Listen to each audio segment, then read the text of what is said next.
Perfect. So we're live now. So hello, everybody. I would like to start with a little presentation about the project we did with Jirka, which is like 3D printing a building, first one in Czech Republic. So let me share my screen just quickly.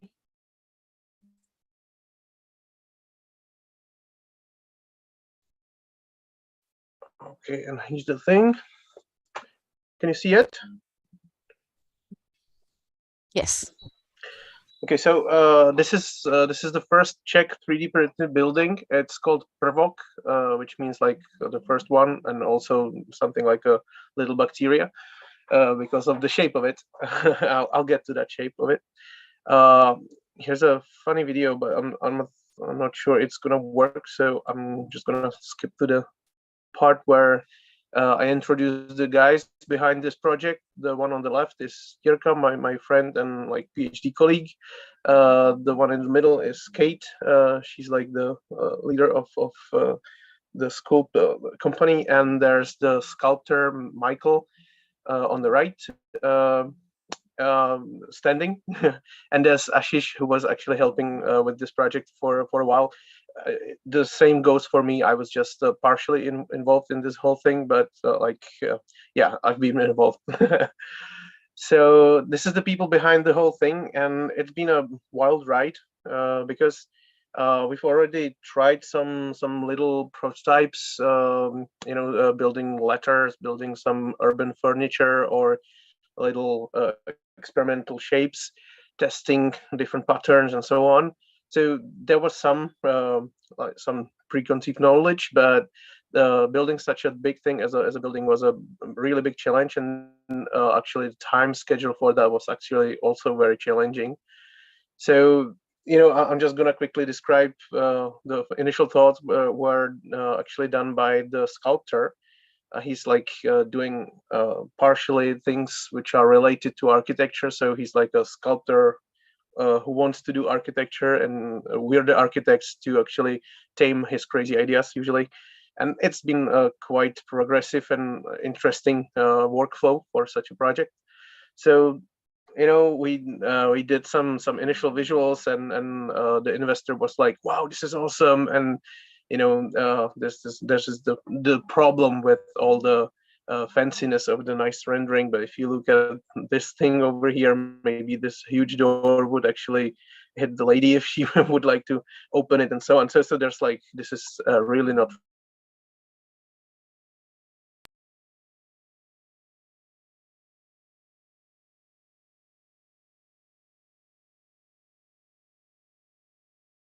building from concrete. You obviously cannot do such a shell like this, and that was like one of the initial ideas. But then we decided for actually solving that by having the roof done out of some little wooden 3D printed out of concrete. And there was this other thing, when you want to build a really high wall, like so far we've done just a 1 meter as a maximum height of any print. And when you want to go higher, the wall has to be more complex, and like we tested experimenting with just like layers rather than connected with some cables or wire.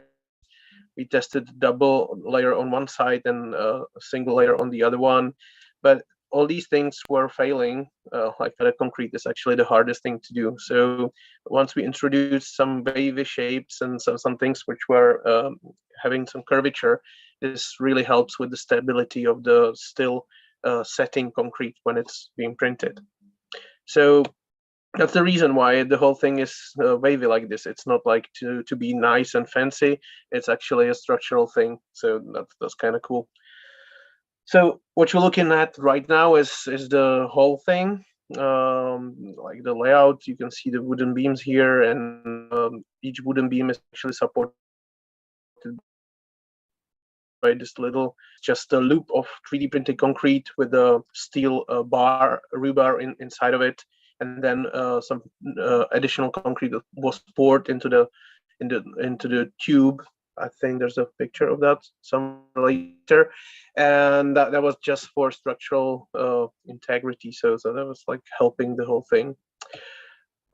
Well, the shape of the building is actually, as I said, really limited by the reach of the robot, and you can see that horizontally it goes almost 360. That's fine, but like vertically, it's this crazy envelope shape, and that was the reason why we had to split it into like 10 different parts to get to this certain height.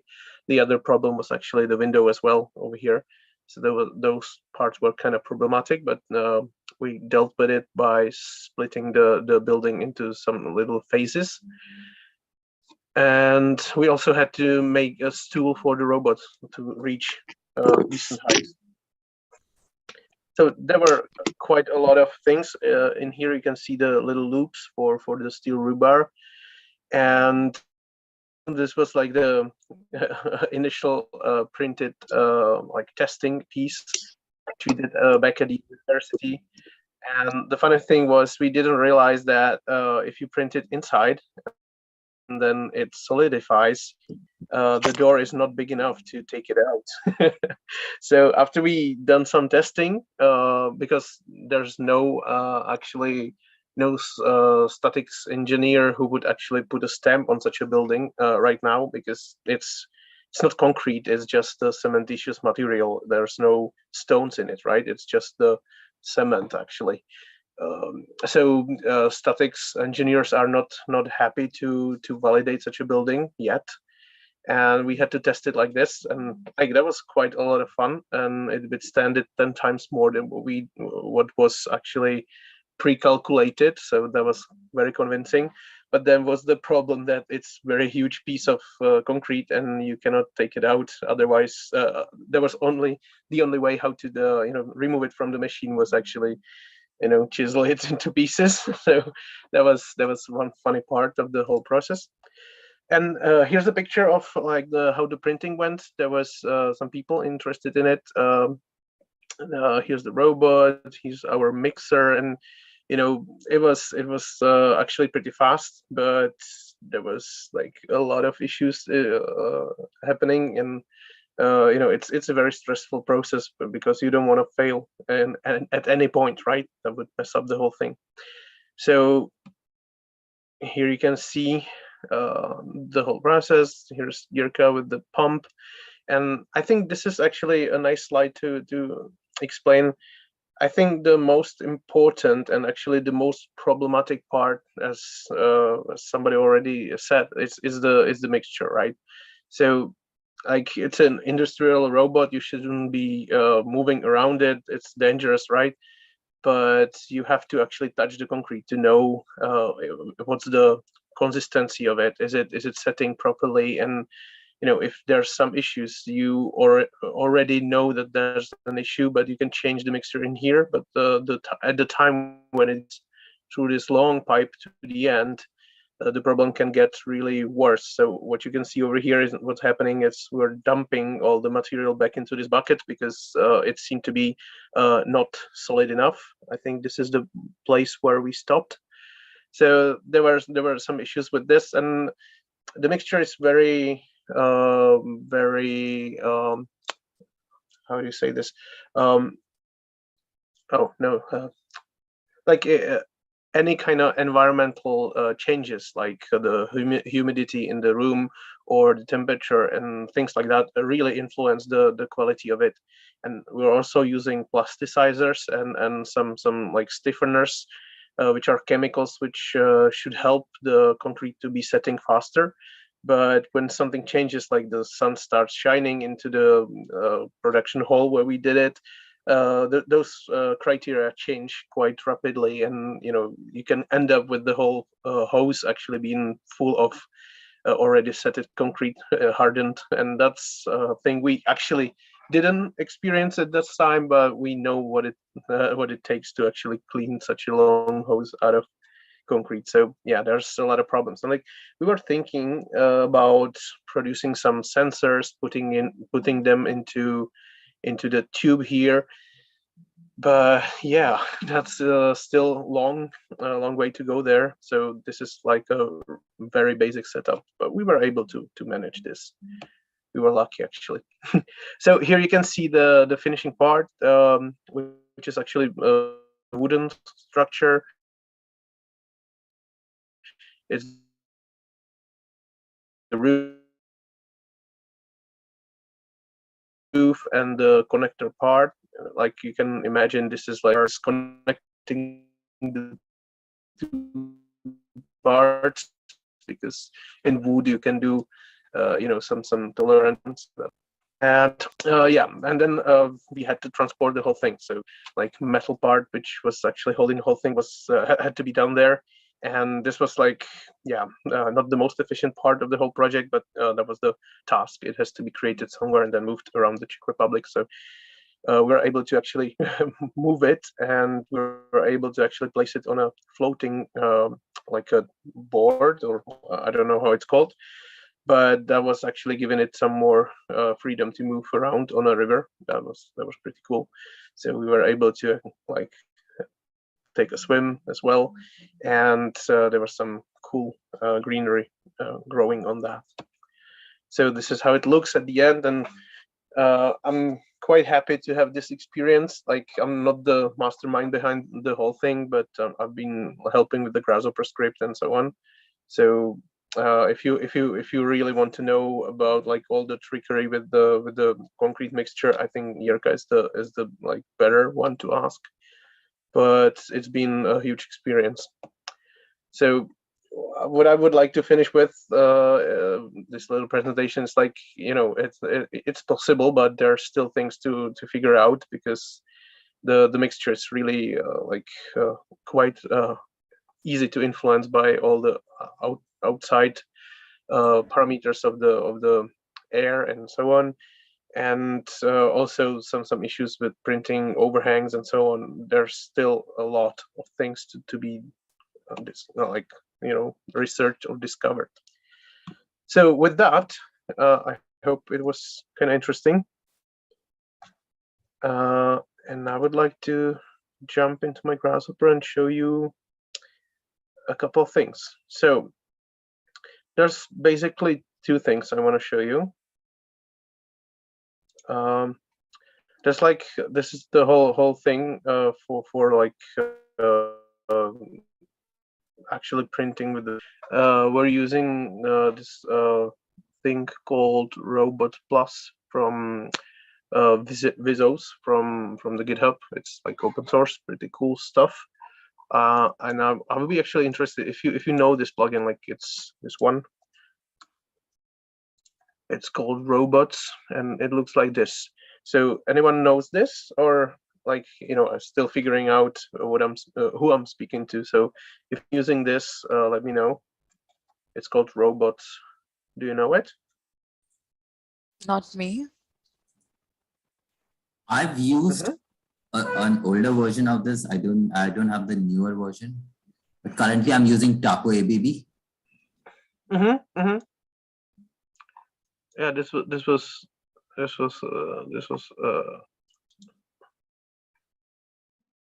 yeah. There's actually another plugin for working with robots, and lately we've been using both of them. So like, I like this Robots Plus for simulating the robots, but then there's this other plugin called Machina, which has a bridge which can actually be used to directly talk to the robots from Grasshopper if you have that bridge. And both of those are actually like pretty cool. They have a little bit different syntax. One is using radians, the other one is using degrees.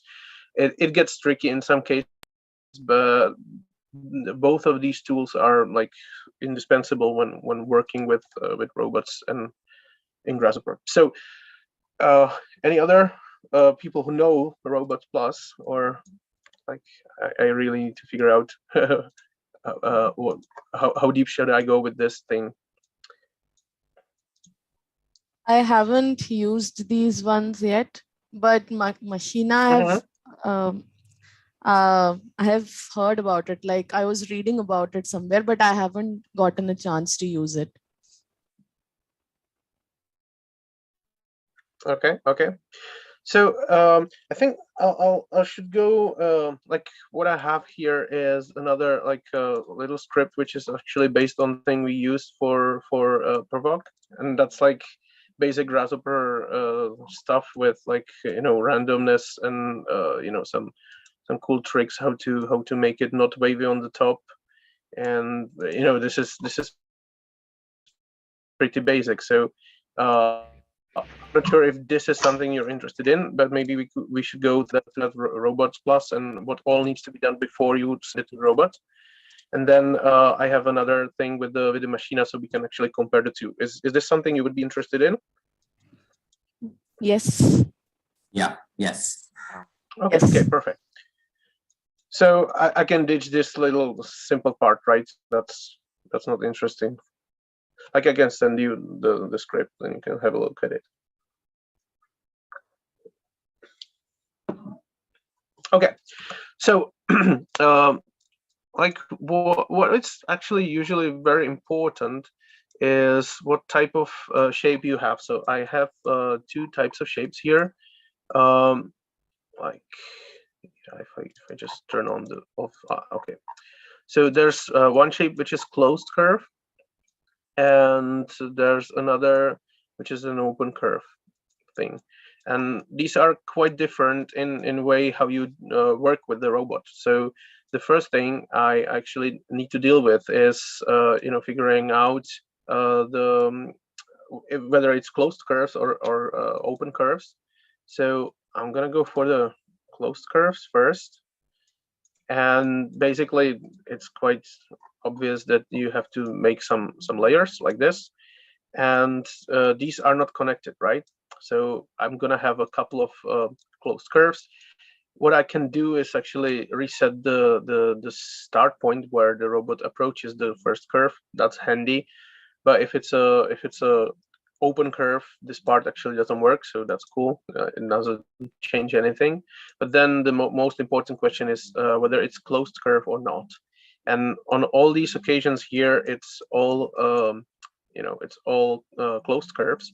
So what I'm doing is the top part here, and this is actually very simple. Like, let me just turn off this preview here.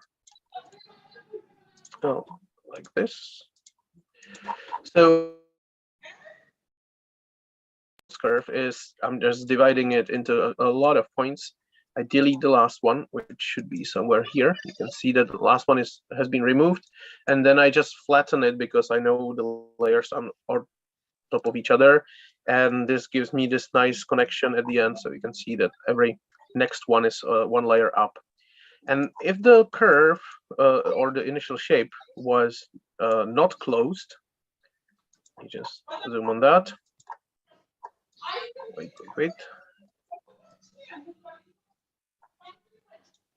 So I cannot use the same approach, right? So if the curve is actually opened, what I need to do is this bottom part, and that's actually also kind of easy, but it's good to go through it. So we have a lot of points, and what I need to do is select each odd one or like all the even ones and flip them, flip the order of points. And that way, when I make a long line out of it, we get this,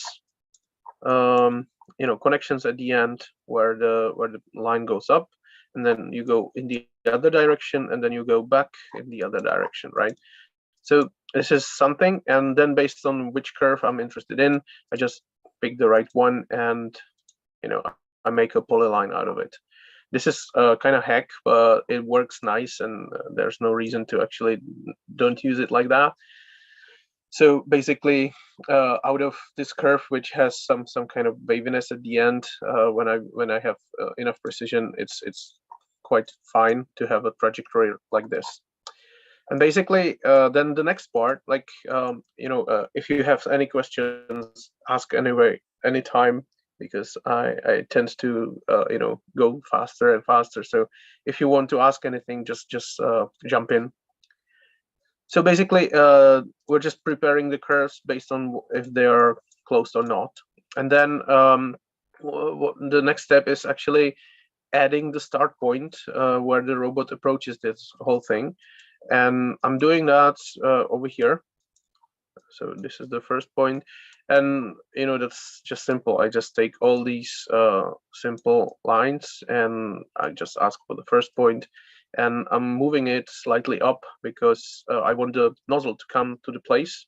And then actually, when the print starts, it digs into the structure. So if I just show you this one little point, it's up here where the robot is right now. But if we have a look at all the points, you can see that the print starts down here. So this is like an approaching point. You follow somewhere, then you drop down and start printing. Is fine-tuning this 50 millimeters, or if it should be more, it's something. It all depends on mixture and so on. So this is a parameter we've been changing quite a lot, but we settled on 5 centimeters. And then all the other points, they come from here.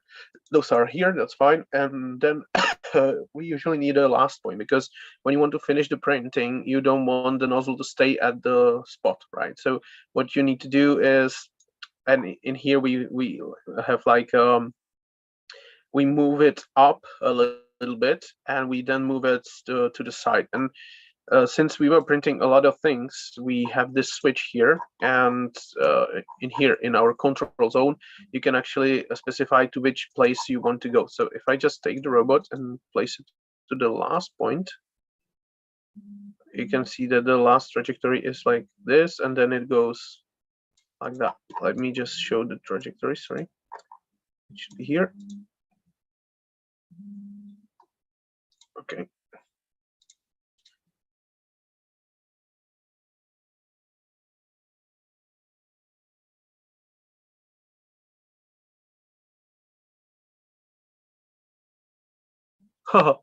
Funny. The last thing, the last point is just, it's here. It's gonna be easier. Just all of the segments.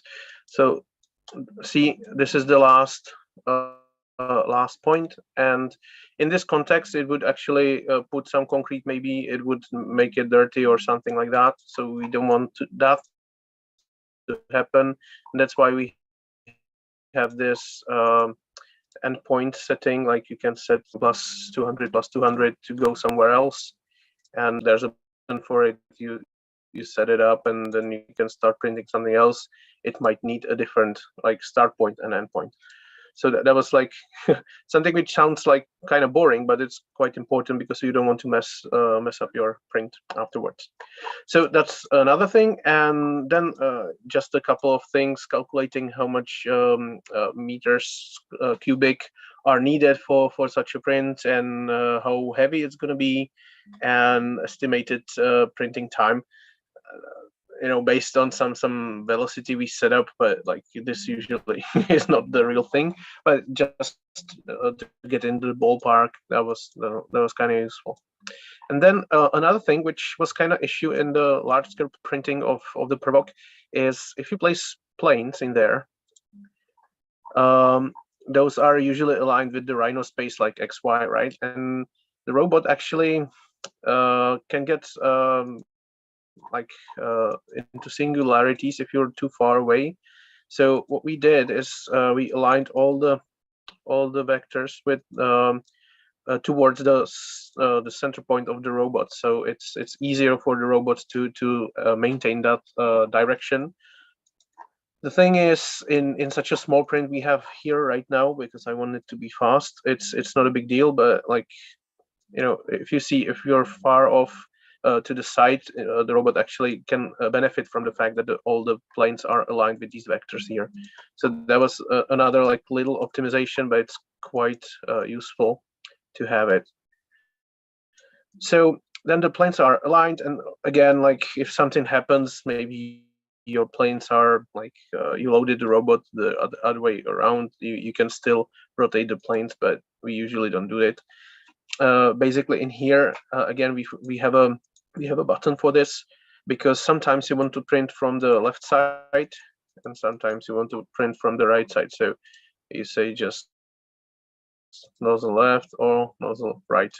And in this case, maybe this is not the smartest thing, so I'll keep it on nozzle left.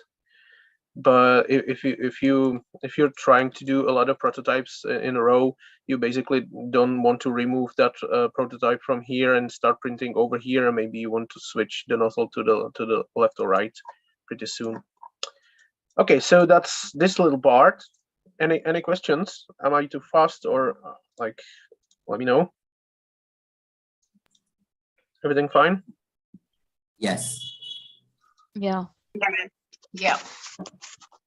Okay, so then comes the last part, which is actually, this is just setting up the robot tool, which in the case of here is just a simple tube like this.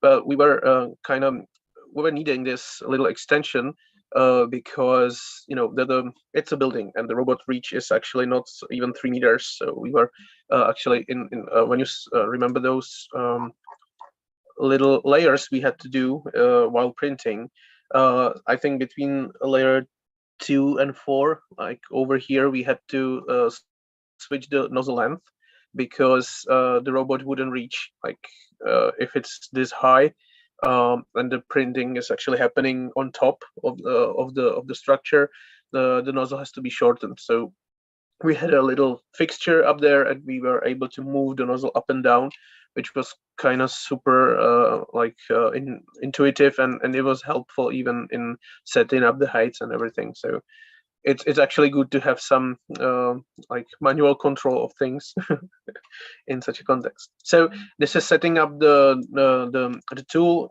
It's this little component from the Robots Plus.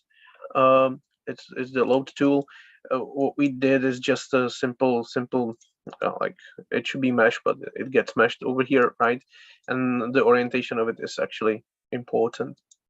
And then there's this little create target component.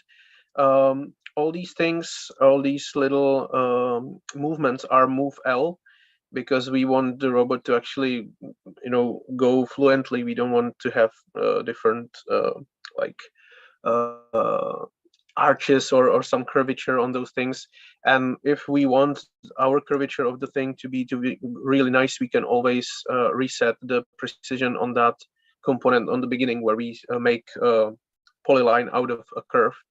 So then we are actually using move L for all the movement, and basically, you know, some speed and some zone settings. The zones, do you know what is it for, or should I go into what zones are for? Like for the height? Is it the Z100, Z0 zone, the fine movements close to the point of the robot? Yeah. That sometimes it's called precision. In this plugin, it's called zone. Right. Basically, if you have move L instruction, the robot should be stopping at the end of it, because there's a point, and in order to be exactly in that point, the robot should stop. And then there's another linear movement, so the robot starts accelerating again, and it should accelerate super quickly, like infinitely quickly, right? And that's not healthy for the concrete to actually go like this jerky movement is not good. And that's why you need to set up some kind of in this case it's called zones, but sometimes it's called precision and so on. And this allows the robot to actually blend between the movements within the radius of 15 millimeters. So basically, we're telling it, yes, you should approach this point, but you have 15 millimeters of some kind of like free zone, and you can go anywhere in that zone, which is helpful in places like this, but it also makes a smooth transition on these points. So what you see here is just a preview of a mesh, but there was never such a harsh edge on while printing, because we have the zone set up over here. So that's kind of important. Okay, and then we're just choosing robots. Our case was like old commissioned out robots from like this one. She has a name, but it's in Czech. But it's still quite pretty nice and strong robot. The thing was, if the code was too long, in some cases she had a problem to read all the lines. So that was another reason why we had to split the whole thing into segments, because if this code were longer than like 1000 lines, we were actually getting trouble with with putting the program to the robot.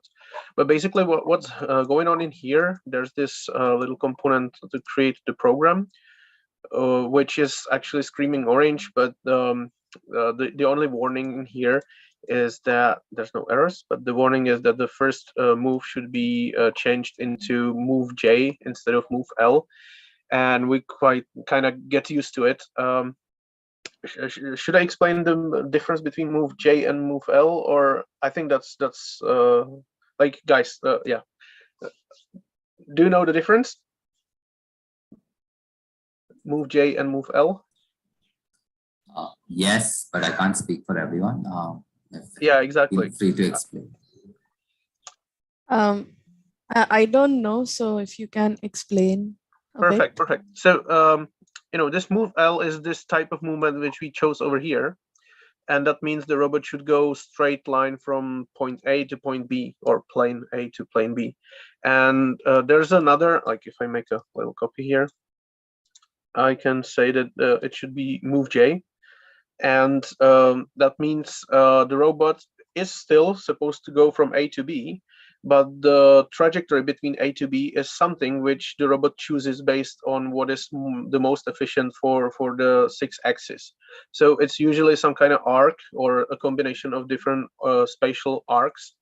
And it's not suitable for 3D printing, but when you're approaching the first point, it's actually like common sense or some kind of like basic rule to have the first movement as the move J, because it's like more natural for the robots. The thing is, we humans, we think in XYZ because we love it and it's simple, but robots actually like much more. They like this move J instructions, which if you compare it, I can show you. So there's the, oh yeah, it's not gonna. Okay, yeah, this is telling the Cartesian XYZ. It's the same, but the other plugin will tell you all the positions. Actually, I can quickly show that while create target and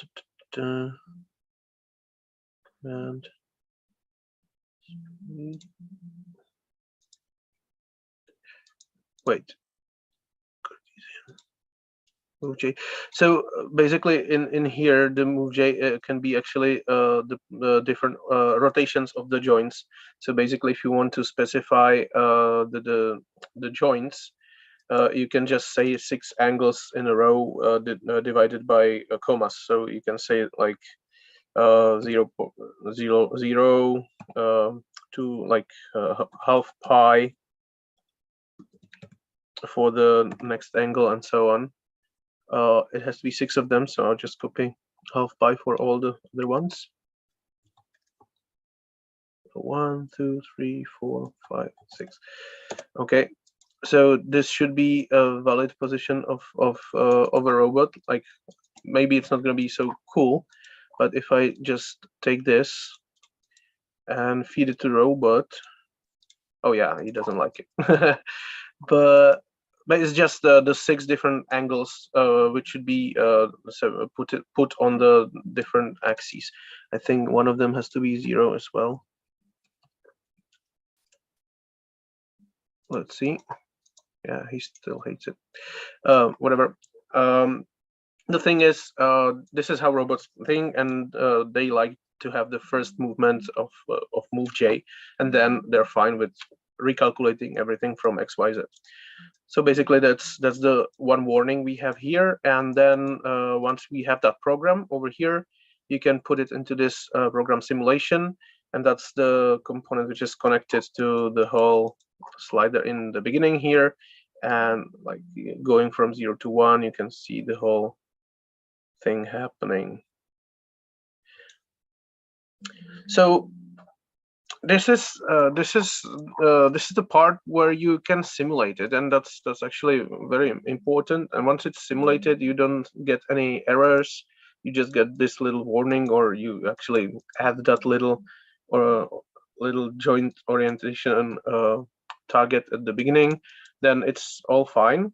And what we did in the context of like this project is we just take the code from here, which is just a long series of see, here's this move J. It has been changed, and you can see there's like 1, 2, 3, 4, 5, 6 numbers. So that's probably the, that's the orientations, the rotations of each thing. And then we have the move L with XYZ only, and the frame. So these are all the instructions for the robot, and the first part of the list is just the name of the script and the variables for it, like the speed and the zone we talked about, and so on. So basically what we did is kind of old school, but we just right click over here and we just copied all the data only, and we just placed it in the text file and then put it to the robot. That's yeah, that's kind of like, yeah, as I said, old school, but it was actually helpful for us to keep track of everything. So there was no live connection to this robot. But lately, what we've been doing with Jirka is it's with a smaller robot, but we're using this other plugin called Machina, which has that bridge, and then you can control robot directly from your Grasshopper. Yeah, and basically there was a little thing, since we needed to split everything into those parts. Jirka wrote this little simple script which just takes all the lines of the code we have and writes it into a file, and then we named that file based on what kind of layer was that. So there's a button on the beginning here. If you click this button, it generates a file in here, and it raises the number to 1. So the next file is going to be like 0.2, and that's how we know which layer is going to be printed next. These little things seem to be kind of boring, but they are super important once you are on the site and everything is dirty and you don't want to mess up your computer with the powder of the mixture and so on. So basically we had this setup which was in the other room, and exporting files to a flash drive which went directly to the robot. Okay, question time. I have a question. Perfect. So when you are thinking of printing something, there are a lot of plugins available. So how do you decide which plugin would be the best for your requirement? Basically, in this context, I don't know any other like cool plugins than the Machina and Robots Plus, and I think they're becoming this like standard for this kind of task. But in this script, what we're using as well is Pufferfish here, this little plugin, because it has a lot of useful tools, like aligning scenes. You can actually do it with the native Grasshopper components, but it's like 50 components. I don't know, not 50 but 20. So what I tend to I have a lot of plugins. Like the amount of my plugins is like this big when I make the Grasshopper full screen. they still don't fit in.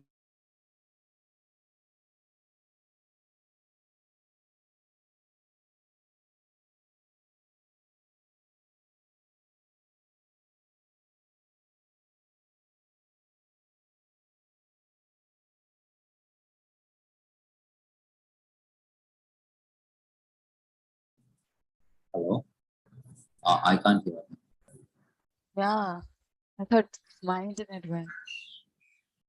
No, I think it's for all of us. Mhm.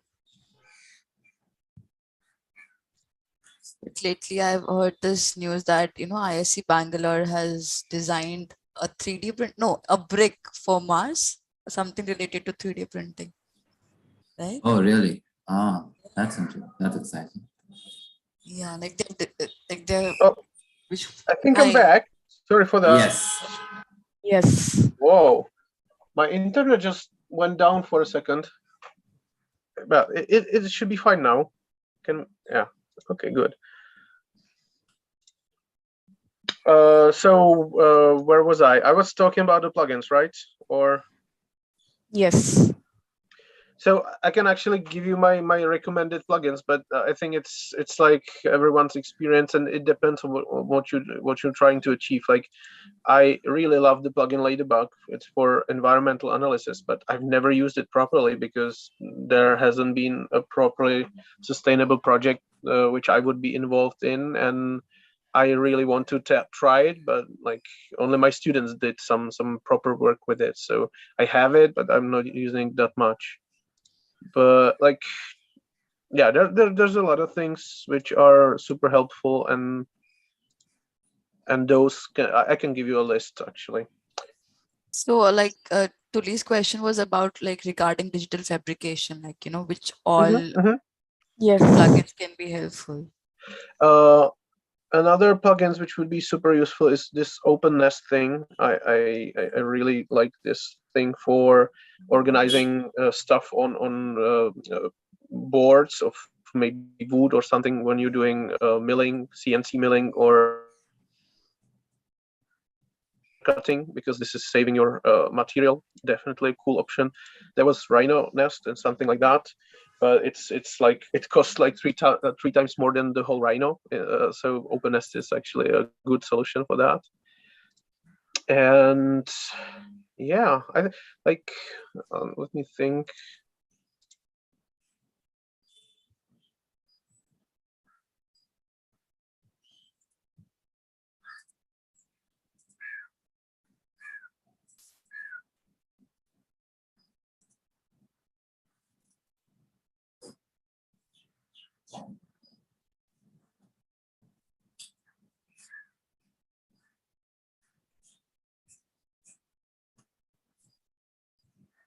Did we lost you, Simon? Yeah. He said, "Oh, I thought he's just thinking."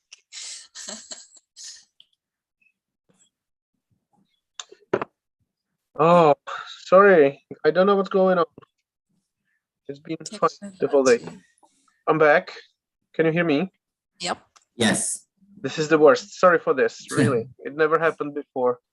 Like, the router is over there and it's green, so I hope it runs. Okay. Let me go back to sharing the screen.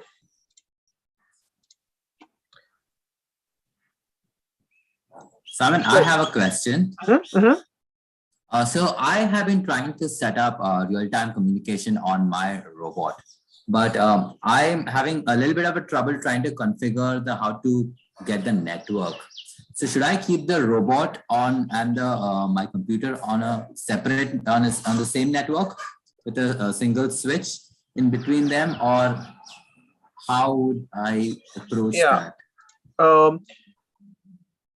Definitely, it's good to have a like one switch for the two things to make just a local network.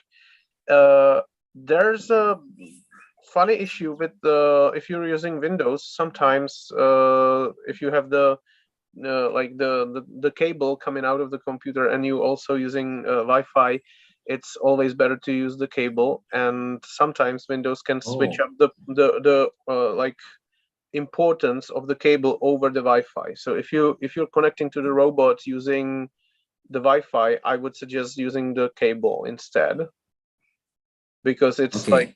it's more solid. We've had some issues with it, and then basically like what I figured out in there was another robot. There was small scale universal robots. I can actually show you that script as well.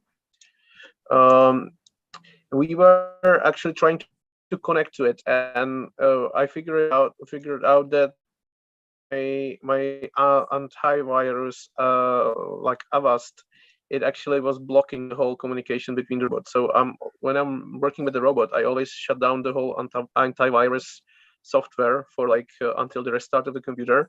Over here, sorry, it's in Czech, but I just turn it off, and then it started working. So it was really Yes, because I get ABB finally that was runtime the problem. errors.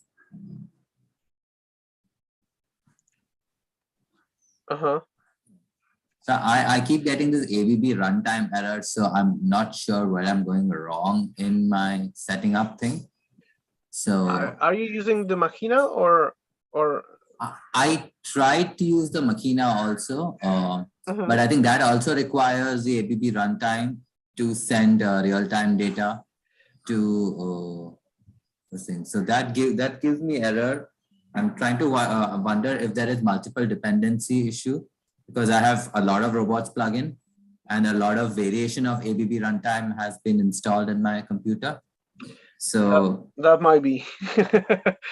yes. So to be honest, I've like myself personally, I've been always working with like not ABB robots. So ABB runtime is not my strong part. I'm sorry for that, but that might be the issue. Like it's networking, and I'm an architect, not a network expert. And when I just consulted like the issue with the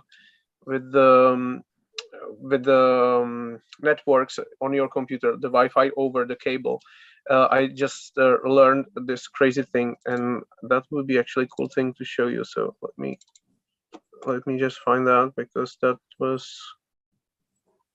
Oh, where is it? Sujay, I have a question for you. Like, what all plugins do you use for digital fabrication? I have. So I started with robots, the older version. I just looked at Food for Rhino and I see that they've updated the plugin. So I'll try what Simon's told me about using this plugin. Apart from that, I use Taco ABB because you constantly work with ABB robots. And now there is a different one called Robots Component, which is also a decently good program. That also has a real-time communication feature, but I've not tested that out because I'm facing some issue with the robot. Apart from that, I think KUKA PRC is one thing that I use. And then, as Simon said, Open Nest I use. That is also a great this thing. And there was one more plugin that I used for unfolding. I forgot the name of it. It's the Ivy, right? Ivy. Yes. Yeah. Ivy is very cool. Yeah.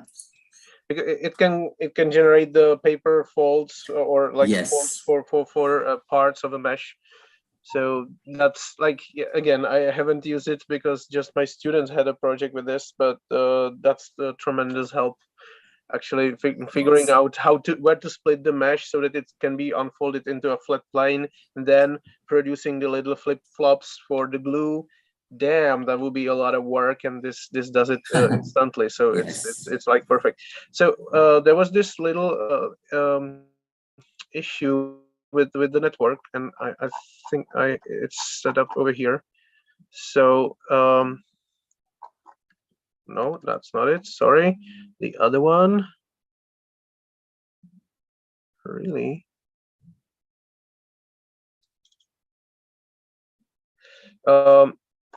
No. Okay. Yeah. Sorry. I'll find it. But there was a command you can put into the Windows shell line, which actually gives you more gives the preference to the cable network over the Wi-Fi, and that's something you need to have set up in order to connect to the robot properly.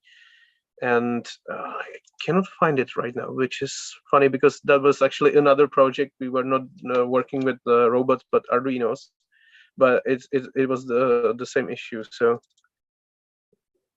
yeah.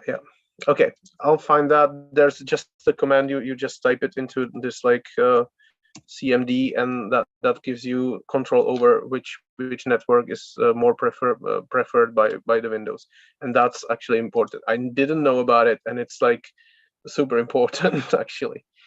So I'm gonna make a list of things to put into the digital fabrication channel, and this is gonna be on it. Okay. It would be I think. great. Sorry. Yeah, it will be great if you can put up something like, who are just initiating with this, like just starting out with digital fabrication, some good Yes. reads or the reference. Yeah, For and I sure. think like I can definitely share this script, so you can start playing with it. Like there's in the beginning here, you just give it some kind of shape. This is the one which is closed. This is the one which is open. Like it can actually play with the bigger ones. Like I have this shape over here, but it gets real long when it's a lot of lines of code. Like I can show you how slow it gets. Like 1, 2, 3, 4. It's gonna be like 20 seconds or something, but it still works. So while working with a bigger piece of 3D printing object, what is needed is like some patience, and also like maybe you don't have to draw the preview, right? That's maybe not necessary at this point. But the thing is, if you want to fine-tune stuff, there's this like on and off button for the robot simulation, and that's the slowest part. So if you want to fine-tune something, optimize something, play with the starting point, ending point, you can have this part turned off over here. You can see that nothing flows to the create program, and now the script is pretty fast. I think the slowest part is actually generating the mesh pipes here. Oh no, it's maybe something else. But like now it's manageable. Now it's fine. And once you really want to calculate the whole program, you just click go over here, and now it takes like 20 seconds, half a minute, something like that.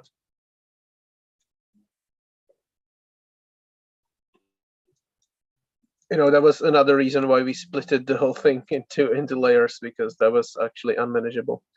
So it can play with the bigger shapes, but it gets slow. Yeah, see, it takes like 10 seconds over here, and then the preview takes another 10 or 20. So it's a half a minute thing. So that's one thing. The other thing is the Windows setting, and the third thing is the list of plugins.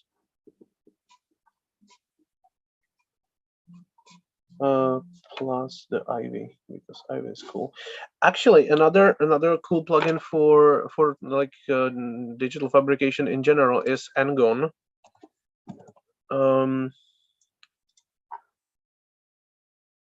Yeah.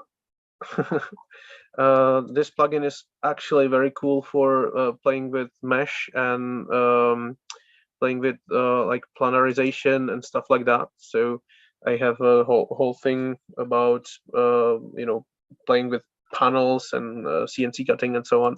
So for this topic, definitely a plugin must have as well.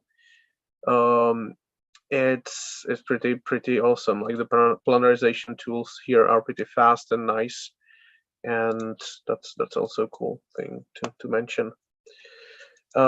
So I think I can show the machine as well, because that's also cool. It won't be 3D printing concrete, but just a little drawing program. But that's also interesting. So let me show that. Consulting. TK. workshops over here.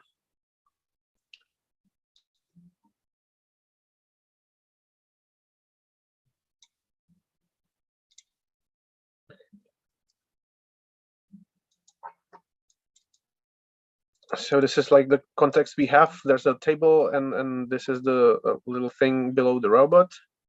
And I think this should be the one.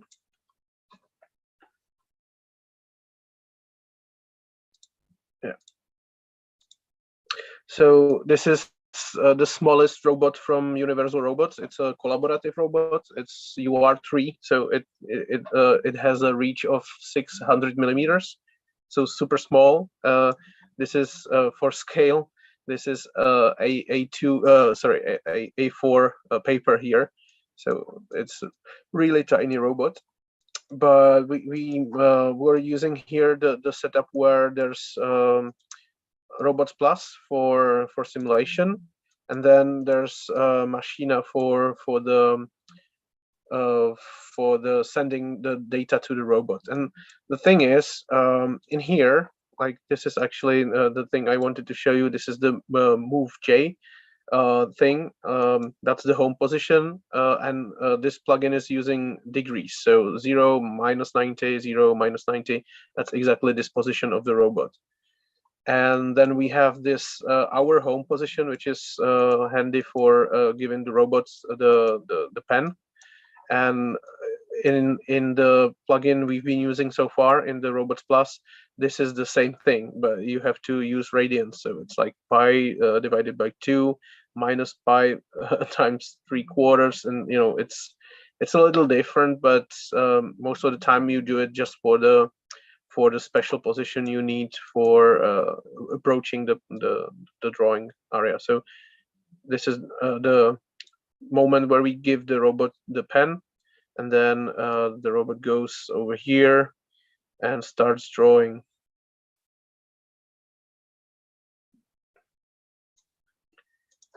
And the funny thing is, let me just quickly show the Machina program, because that's how it works. So no, right. So this is the Machina bridge. It's just you just run it like this, and this is something which you can choose between ABB and UR robots, just 2 brands so far. But I think this guy is really working on some other implementations, because it's quite awesome. Then you just specify the IP address of the robot and say connect. I don't have the robot right now, so I won't say that, but there's this bridge thing. And back in Grasshopper, this is the part where you can connect the bridge to it. So if I just turn it on here, this is how you connect to this black environment. It's called the Machina bridge. And over here, you can actually type direct commands for the robot. So you can say move 0, 0, -100, send it to the robot. And of course, I'm not connected right now, but this would actually make the robot move. You can see the queue of all the commands, and you can send the commands to the robot. Like if I right now, it's gonna scream as well, because no robot is connected. But I can just take all the different commands here and just send it to the robot directly when it's connected. And that's like it's fine. I think this Robots Plus could be actually doing the same thing, but I find this Machina kind of easier to work with. So basically, this is a setup we're using with this little robot. Right now it's for drawing, but I hope we're gonna do something more cool later on. So basically, this part is the same thing as this part. You have to do it twice, but then you have something for real-time control and something for the simulation.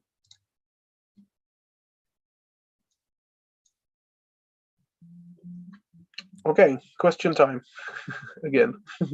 So like where you put the information of the material, like today you're using concrete with some you said some biomaterials. Tomorrow you're using with some other. So the strength is changing, or maybe you use some other material tomorrow. So where in the whole program we're telling that machine that this is the material, this force it has, something like this. Yeah. That's the funny part. You're not telling the robot anything about that, because like the robot only cares about the position, and that's what you're telling the robot. So this is actually just like where should the robot go and where's the next point, nothing else. And then there's the pump with the concrete, or with the the material, if it's like clay or something else, and that is usually controlled by something else. uh, in the context of the PRVOK project, we actually, let me just go to some screen where it's visible over here. uh, in the context of, oh yeah, sorry, back. Like in this project, what we did was the pump is just on and off switch with a potentiometer, which tells you how fast should it be pumping. And we had a person which was at all times over here at the pump, always trying the quality of the mixture. And actually, on Jirka was usually the one who was controlling the robot. So when Jirka screamed like it's too thick, you would add water to the pump. The thing is, this is the worst way you can do it. But we tried this automated pump once, and it actually broke. That was not our problem. But then we realized, okay, it's actually bringing another level of complexity to the whole thing. And so we actually had this very simple concrete pump. And I think it's still like that in many projects. But there are automated pumps which are cool. The thing is, when you're working with plasticizers and stiffeners for the concrete, it gets really hard to actually do the mixture once and be set with it. And then the automated pump or the mixture thing can actually be another whole dimension of troublemaking. So if you have a person at there who's actually, listening to commands from the one who's at the nozzle, that was the thing which worked for us the best. I hope I answer your question. So this script actually doesn't care about the concrete at all. And the only thing which would be possible to be done here is playing with the speed at different stages of the print. But you can see I have just one number in here, and the speed is constantly like 400 millimeters per second. And what we were doing while printing was, on the manual control of the robot, we were just slowing down in matter of percentage. So if you see that the mixture is too watery, and it's like it's gonna be not so good, you slow down. If you see that it's like too hard, you maybe scream at the guy at the pump to add some water. Or if you see that something's really going to be terrible, you just stop the print at that point.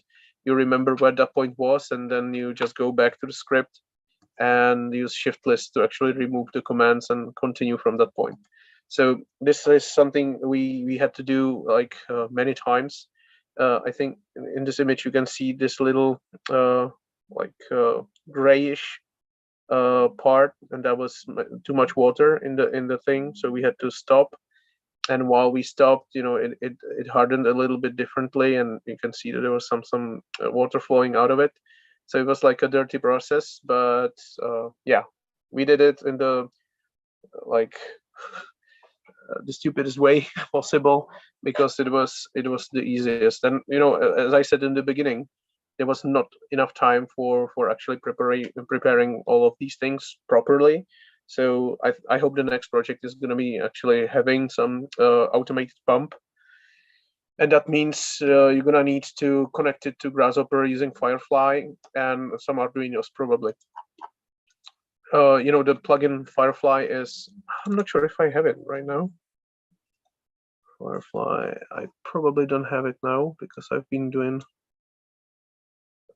Yeah, I don't have the plugin right now installed, but it's also one of the pretty food for Rhino, pretty well-known ones, and it lets you to communicate directly through network with Arduinos. So Firefly, this is the one. I'll add it to the list as well, and it's kind of cool because it allows you to actually connect Arduino to your Grasshopper and can change a slider and have different voltage on an output of an Arduino. So that's how we plan to do it next time, that the pump is going to be operated by a little Arduino.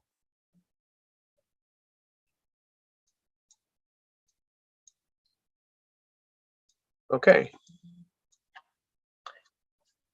Are there any other questions? Like, I think we reached the part where it's all about questions.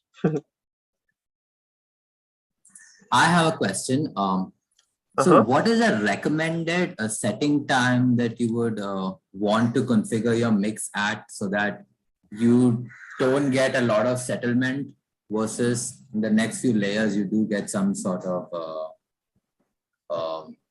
good performance settlement so that the subsequent layers can be supported? You're asking for time?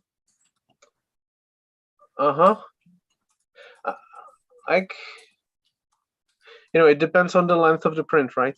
Because if we're printing something very short, we just had to kind of guess it, trial and error style,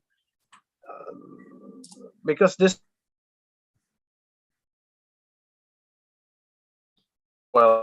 and also the amount of the plasticizer or the stiffener. Oh, my connection is bad again. I hope it doesn't.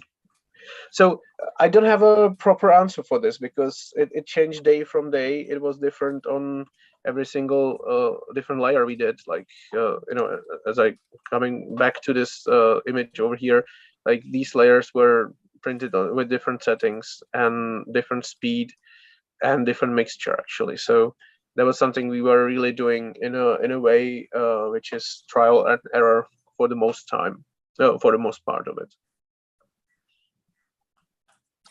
Okay. But basically, like we used our fingers to actually touch the concrete and kind of developed some kind of feel for it. Like, yeah, really low tech approach here. Yeah, but is there any ways that you can think of maybe look at sensors that would probably look at settlement ratios and or this thing that you could feed back into the code so that you can get sort of real-time performance adjustments as you print? We were that, and one of the problems is with the sensor, because when you have to place it at the nozzle, right? Because the nozzle is where it's important. That's where you're interested in the thing. But like when we cleaned the pump for the 7th time, we were actually very curious that even if you try to clean it properly, some concrete stays even on the pressure meter, which is at the end of the pump. And we were like, okay, if we buy a sensor for concrete stiffness or something like that, the same thing is going to happen to that sensor as well, right? There's going to be the first layer of concrete which stays on that sensor, and then the other concrete flows by, and you are still reading the numbers out of the thing which is already hardened on the sensor. And that's actually very depressing, because you might not get a proper reading, or the sensory part has to be really sophisticated so that the concrete goes through and it doesn't get stuck on the sensor part. So to be honest, like we just did this little thought experiment, and then we just said, okay, we have to brute force this, and went along. But this is something Jirka is trying to do research about. Like, he's trying to develop develop like this pump, sorry, the jet over here, which would have such a thing enabled. But I think he's like postponing this right now at the moment because it seems to be complicated. But it would be cool to have that being directly fed to the script, and maybe changing the speed of the robot based on that. That sounds amazing, but I haven't seen it on any paper yet. So that's the research which is happening. In my opinion, like I didn't do the research. That's maybe just me like talking about what I've heard from Jirka, but this is still not researched yet. So like you're gonna be the one who's gonna do it? I don't know. I'm starting from the scratch again, so I don't think I will be doing it. But yes, it would be something interesting to try out, maybe, to see how it performs. Yeah, the biggest problem is you need the concrete to be setting as fast as possible, probably, but the length of the nozzle is something which can actually influence that. So maybe you cannot put enough of the stiffener, or I'm not calling it right, but I hope you understand. So yes. The stiffener was something we experimented with the most, because we felt that this is the thing which has the most influence on the mixture, like the water, obviously, but then the next thing was how fast it settles, how fast it settles. And then we also tried this other material, which was not concrete, but it was based on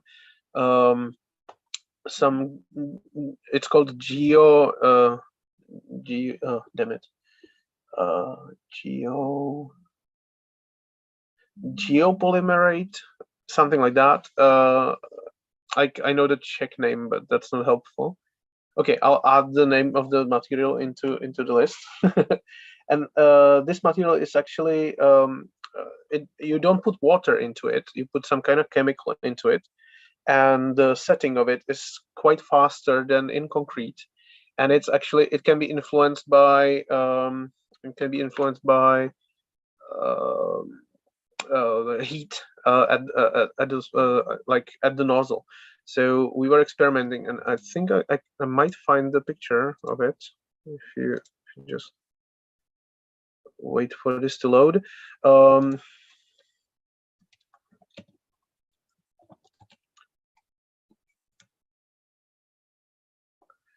So we were also doing some print out of, this is the thing. So it's this black material. It's something like geopolymerate.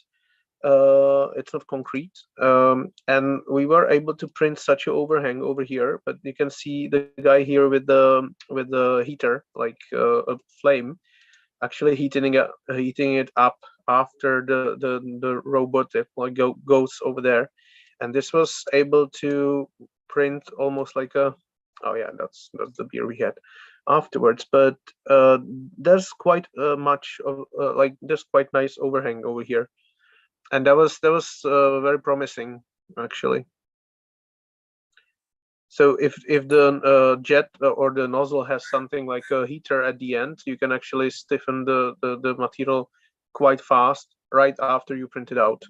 And this is something which keeps, I think this is an interesting thing to research. It's quite interesting. I have one last question. At Perfect. What stage do you introduce the stiffener and or plasticizer? Do you introduce at the initial during the mixing stage of the concrete, or after the mixing at some other stage before then it is printed? And second is, have you used silica dust as a stiffening agent? Okay, I'll try to answer it properly, but this is maybe more of a Jirka question. So I'm not sure about the silica dust, but it was some kind of little water, like something which we put in. But we were doing it on in the pump, so while mixing the mixture. And that's why we were kind of in stress before it reaches the nozzle, because the pipe is quite long. But the thing is, that's one of the things Jirka needed to or wanted to start researching, like adding the plasticizers and the chemicals directly at the nozzle. So there could be something like a small like device adding these chemicals based on some direct communication with your Grasshopper script over here at the end, because um, over here you have a fluent stream of the material, and adding just a little bit of the chemical is actually easy. Over here, when it's like a big batch, we used like a little glass, like shot glass for measuring how much of that chemical we put in, and it changed every day with the humidity and temperature and so on. So maybe actually automating that part would be actually a big improvement, even better than just doing the mixture, because after like half a day of making the mixture, anyone can actually keep that ratio of water and the material actually quite consistent, but the chemicals are better to be actually automated. So that's something we were actually thinking about to do in the nozzle over here, again with Arduino and Firefly. That's awesome. Thank you.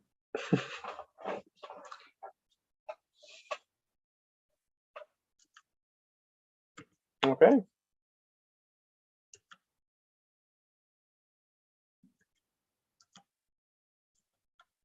Okay, any other questions, everybody? Like, I think I've shared what I prepared. Like, I have the other things, but maybe, those are for CNC milling, and I think that will be best kept for next time. But we still have I'm a half an excited hour. for the CNC milling. Sorry? Yeah, I will be excited more for the CNC part. Oh yeah, cool. So should we do it right now? Like, we still have half an hour, and I can quickly show it to you. But like, maybe it would be nice to actually go through it properly and have the whole setup with all the plugins necessary for CNC and the openness. Like, I think that's a whole another session probably. But I can quickly show it if you want.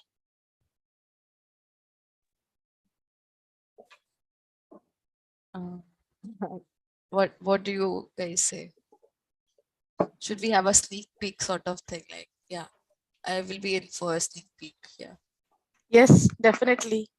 I am into. Every what? I misheard you over there. Yeah, sure. I'm up for it too. Okay. And also, like, on our Discord, there's this Grasshopper. Well, where is it? Over here. Yeah. So the Grasshopper help session. I wanted to start like discussion about like, hey, what are the most interesting plugins you use? And the discussion didn't start quite much, but maybe it would be actually interested to. I'm going to share it here probably in the digital fabrication one as well. But maybe like if we're all Grasshopper users, and it's always good to learn. Oh, there's a plugin for the thing you've been doing manually for like 2 years already. So maybe if you guys have some cool suggestions, go over here, and I think like this could be our little Grasshopper room for sharing stuff.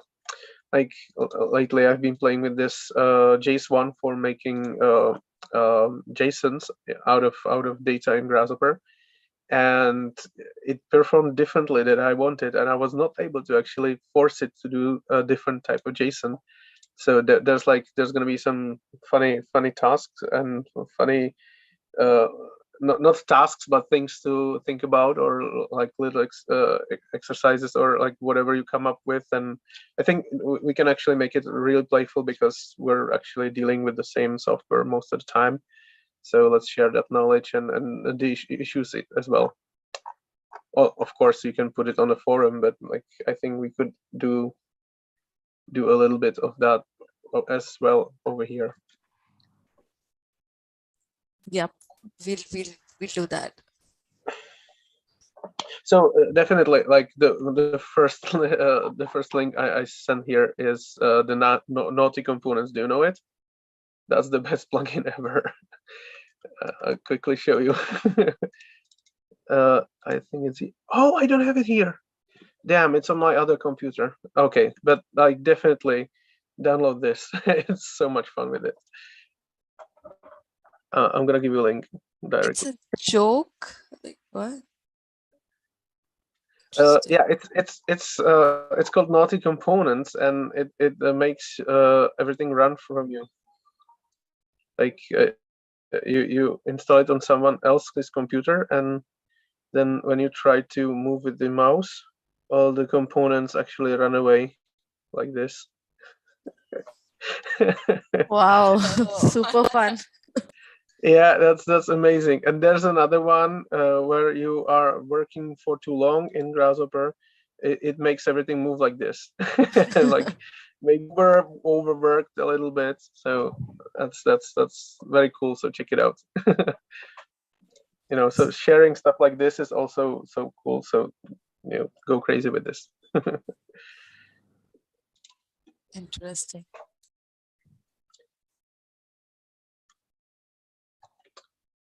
Okay.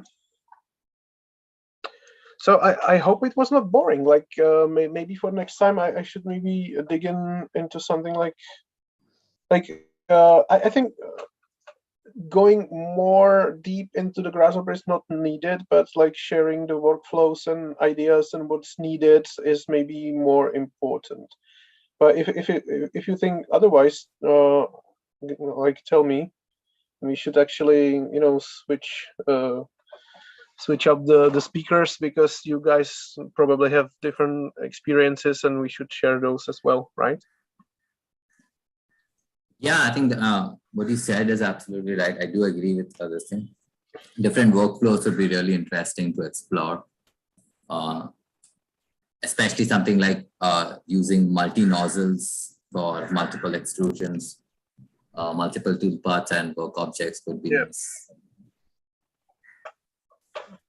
Yeah, it was definitely a very super useful session, even for a beginner like me.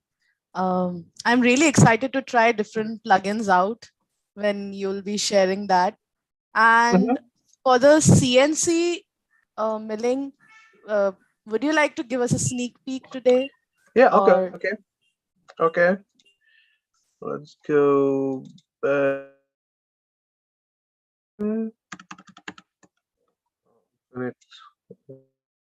Here. So I was thinking about, like, there's always this issue with hexagons, right? So I was thinking about making some crazy shape here and using the planarization tools from the Ngon. Actually, you can have all these shapes which are interlocking, and you know that if you stiffen the outline of the shape, you can actually have a self-standing thing. And the thing is, while using this little thing, also from this Ngon plugin, you can have even like proper hexagons, but you can keep it all planarized, so then you can just spread it out all this, make 2D shapes out of it, and you know start preparing some CNC milling. So I was like thinking of doing something like this. And the whole planarization, like over here, it takes only 80 milliseconds. It's quite awesome. So that's a cool thing to test out.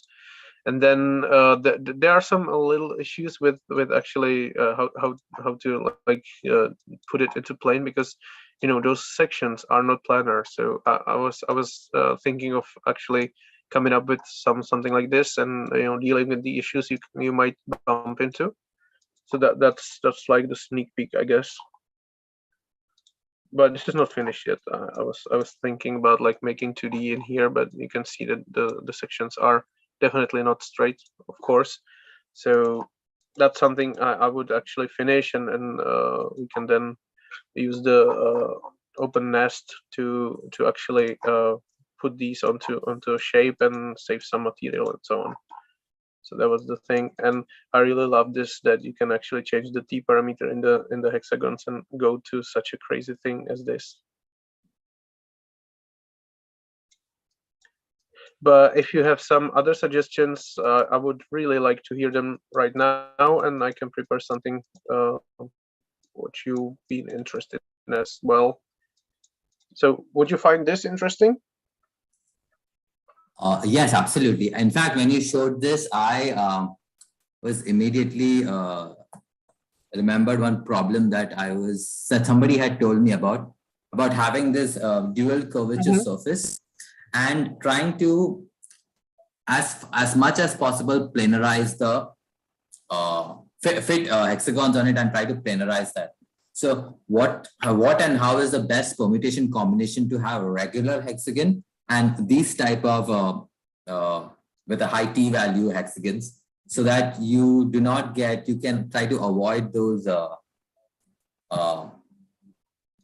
offsets and try to get as best a planar surface as possible. So is there a way we can do that? I'm thinking about it. Like probably we would end up with doing something with kangaroo, right? Like actually relaxing the whole thing, trying to go as planar as possible, and then we would need to have a T parameter for every single component. But like it's an overall feature, right? If you want to have high T parameter, it's for all the panels, because they need to fill the plane. If it would be flat, they need to be the same T parameters. So I'm thinking like if this is possible, but of course, if we had a different way of doing the hexagons on the thing, and we could actually have a gradual change in the T, that should be possible. And I think the Lunchbox has it as well, the hexagons. And like this plugin, and it also has the T, but it's overall T for the whole thing. So basically that would actually need the script to make hexagons on a surface with the access to the T for every single one, and gradually change that T. I can think about it. That's interesting. Hexa T change. Okay. And maybe like for these things with panelization and so on, there's this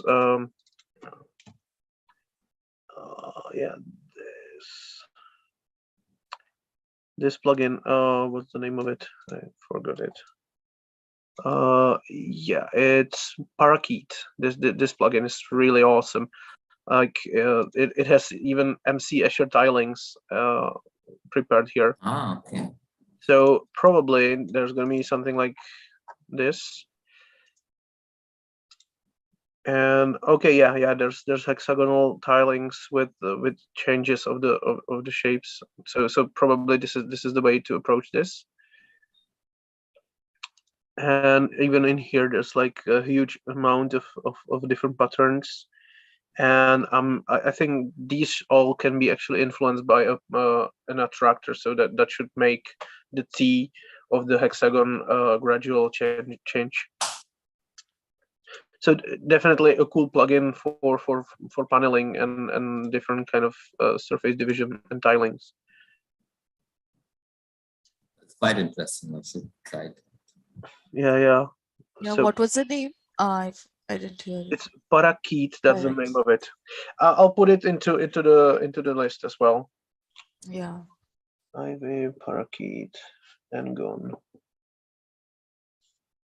Open nest. Okay, so I'll try to look into this thing. That's going to be interesting even for me. And any other suggestions what to do with the CNC cutting? Or would you like to actually go beyond this, what you see right now? Because I have to prepare that stuff.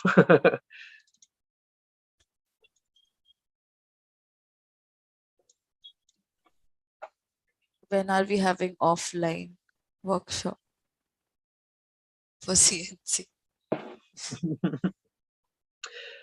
Well, when is one question, where is the other? Yeah, but we were actually thinking with Jirka to actually borrow the robot, the little UR3, the collaborative robot, on one of the weekdays if it's possible, because it belongs to the National Library, Technical Library in Prague here. But we're two guys which are unable to actually work with it, and we would like to make a workshop with some some video streaming and with a real robot connection, because the Machina plugin is actually very cool for controlling it live, and that could be actually also interesting, because like today we talked about robots, but there was no robot involved here, right? So I think that could be also part of the digital fabrication stuff. There are also robots that, or that work at the edge, like you are computing here and they are working on the site, and you can monitor them and stuff like this. Yeah, there's this funny thing, which is also not fabrication, but digital building probably. There's the company which makes the Porotherm bricks, the Wienerberger, or this company. They've been running around our campus here in Prague, actually, and all the other campuses in Europe, um, scanning for cybernetics and robot kind of guys, because they realized, and that's a very interesting thing to realize. They understood that in like 15 years or something like that, so kind of short-term problem, their product is not going to be they won't be able to sell it, because the cost of laying one brick is always growing up with the wages and with the cost of human labor. And they realize that, like even right now, when they have a lot of bricks and they want to lay it out, the problem is that the workers don't come up to the work at time, or they are drunk, or there's some issues with the human factor of this, and they cannot work 24/7, right? But the robot can, and they really push for like making the brick assembly, um, making it automatized by a robot, because already right now, if such a worker can work 24/7, it's already rentable for them. And they realized it's going to get only worse, and that means they couldn't sell the bricks because nobody would assemble those. So I'm an architect, so we were like, wow, that's interesting, you want to do robotics and bricks. And we showed them all the different research from Grammatio Kohler and all the other ETH guys, and we can do this, and that we can assemble these intricate patterns with bricks and so on. But they were like, no, we just need to lay down the bricks in a straight line and do it as efficient as fast as possible. So right now they have a partnership with some guys from our university here in Prague, and they're building the first prototype of the robot, which should be moving around on the working site, building site. And that's the biggest problem, like assembling bricks. That's pick and place, that's pretty simple. But the problem is that the robot cannot trip over something which is at the building site, or it cannot fall down the stairs or something like that. So right now they are actually trying to overcome these problems, and they are really developing a robot which would be able to walk around the building site and build bricks, because the cost of laying down a brick is gonna go high. That's actually interesting. So that's a task for not architects, because it's about computer vision and sensing and sensors and understanding, hey, is this a bucket full of something, should I avoid it, or something like that. But it's a whole new world of issues and problems to be solved. But the initial thing that you take a break, you put some cement on it and you just place it, that part is actually pretty easy, and that's already done. But the other part is like how the robot can actually navigate the construction site. That's the problem. So that's funny. But for them it's very crucial.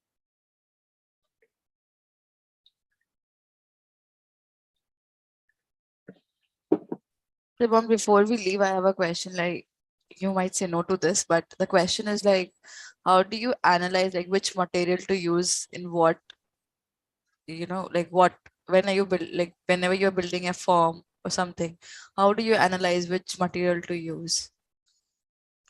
Because like so I don't know Vidisha is there on the call or not, but we are looking at some materials like which how we can start exploring the materials specifically to understand which, like we have like something you want to make a wall art, for example. Mhm. So can this concrete, or if anything with this, like where should we go with this? Yeah, that's a very good question. Like so far, I've been doing a lot of like experimental pavilions. Wait, where's the presentation? And in those, the material. Oh yeah, I don't have it here. But in those, the material was actually selected. Like it was part of the task. Like it needs to be a wooden pavilion because the wooden pieces were bending based on the humidity they gain or lose throughout the day. And that was decided. It's a wooden pavilion. Then we're testing this wood performance thing, and that was easy for me.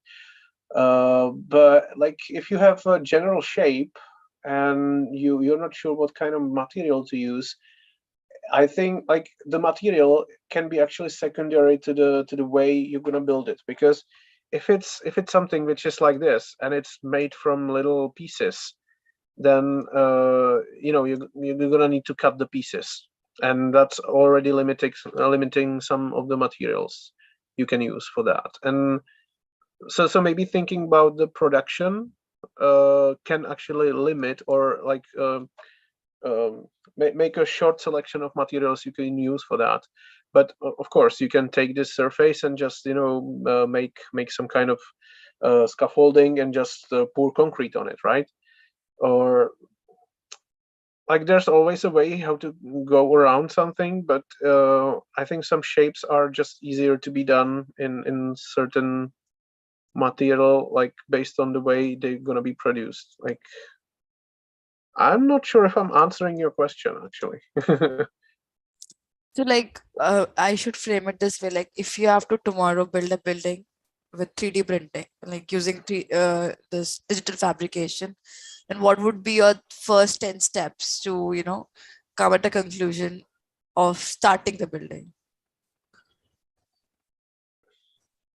Like even Mhm. when you started this first Czech Republic 3D printing building, how did you start? Like what were the initial steps that you have thought of? What are the initial simulations that you run to understand, okay, this is the way we are going forward? Why I am Yeah. interested in it is because to understand what are the workflows and trajectories needed before we even start building on site using these robots. So in this case of this building, the idea was kind of the limitations of the robots and the fact that we didn't know at that moment what if we can actually experiment with the material. Like, can we have a different mixture? And we remembered that we did these things with the material we kind of know, and we were able to do like 1 meter high things, and we were like, okay, there's going to be some additional problems, but let's do it out of this material because we already know it. And by know it, I mean like we touched it and we have the feel for how stiff it should be when it comes out of the nozzle. So we touched it all the time, and it actually makes your skin go away a little bit. So it's actually not a healthy process, but we knew this material, and that's just this like cement with the plasticizer and with the stiffener in it. And in this project particularly, we just this was the decision point where we understood that that we cannot do the roof. Like, initial idea was like, let's do something like a shell structure out of it, and we tried to think of like printing in different directions and using these shells as something which could cover the roof. But if you put the material in the direction which is like, if there's some force in the direction of the layers of printing, this material is super brittle, so it would crack. So that's the reason we actually settled for just 2 walls and a wooden structure in between.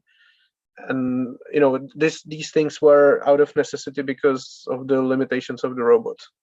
So the material, we could have used a different one. Maybe it would allow us to do something like there's this thing called Bauminator. I don't know if you saw that, but like these guys from, yeah, this is their material. And wow, there's a video which shows that they can print an overhang, but there's not a picture of that. But this little white material is actually pretty awesome. They are able to print into the air like this because it stiffens very, very fast. So there's a way, but I've only seen it on videos. Like, yeah, this is maybe the case as well.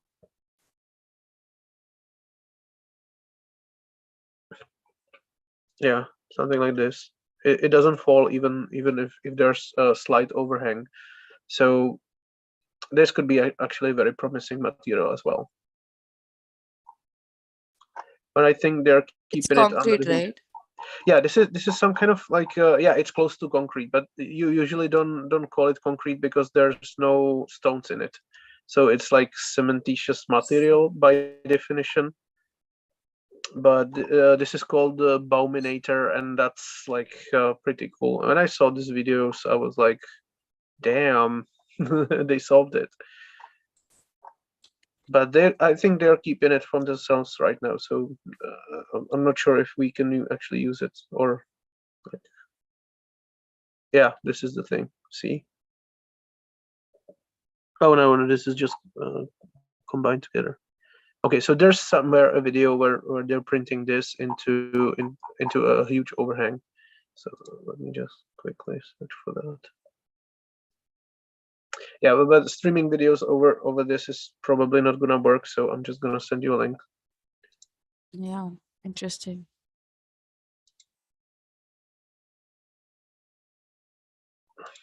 Oh, can you see it? Yes, we can. Video. You're printing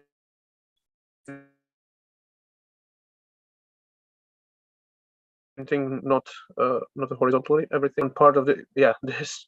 Did you see that? Wait, let me go back a little bit back. Like this is crazy, right? So like this is probably possible. I don't think this is a rendering, but yeah, they're still probably developing this because this is a huge overhang and it's crazy that it holds. So I'm sending the link to this video. Where is it? Into the chat.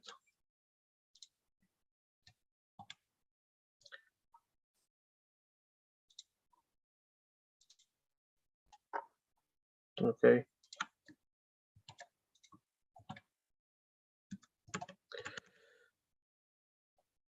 Okay. Any other questions, guys?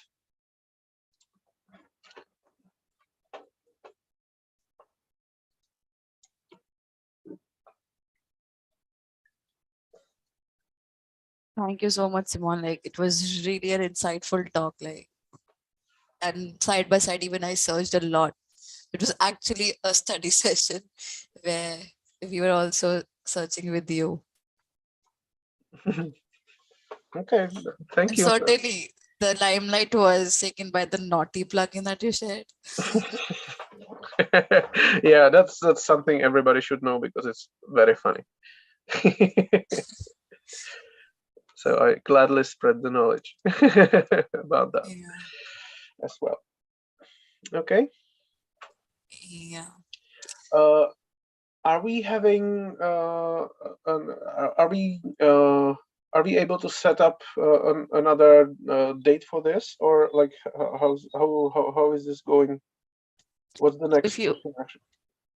If you want to go next, it will be fine. Like, otherwise, we are thinking of having a UI UX session next week. So Next maybe- week is gonna be troublesome for me, but the one after that should be better. Wait. Let me check it quickly. that's 8th of May. So 8th of May. Huh. Maybe we can stop the live stream and talk later. Yeah. Okay. I'll do that, and we can talk about those things. Okay.